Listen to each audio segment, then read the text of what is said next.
Question 15. Prove by contradiction the following proposition. When x is real and positive, 4x plus 9 over x is greater than or equal to 12. So that's the thing we're trying to prove. Okay. The first line of the proof is given below. So this is our proof starting here.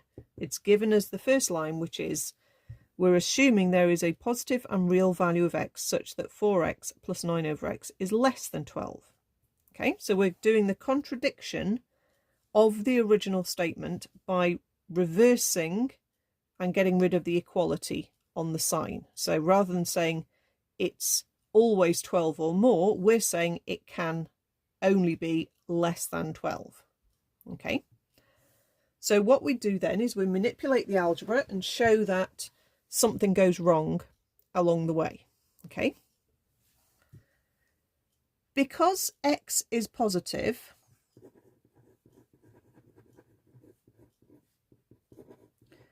I can multiply through by x without affecting the direction of the sign. Remember, with inequalities, if you multiply or times through by a negative, you flip your sign over.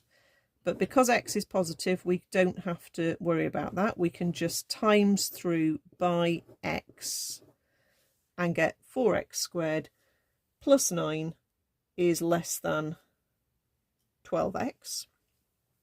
We can then hop the 12x across. That's never going to be a problem. That's not timesing or dividing. That's just subtracting 12x from both sides. So that gives us 4x squared minus 12x plus 9 is less than 0. Now, because this is a quadratic, is it going to factorise? Yes, it will.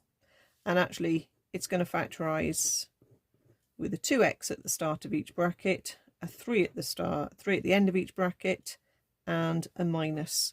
So our middle terms are both minus 6x. We get a plus 9, we get a plus 4x squared. And we can write that as 2x minus 3 squared is less than 0. Okay, and at this point, you're supposed to go, oh, but that's not possible. Okay, so you spot when you've got to your impossible statement.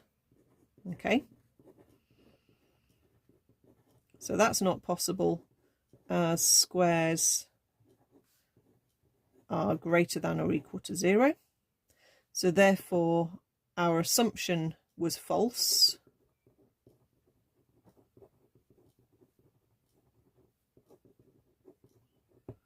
And therefore, we've proved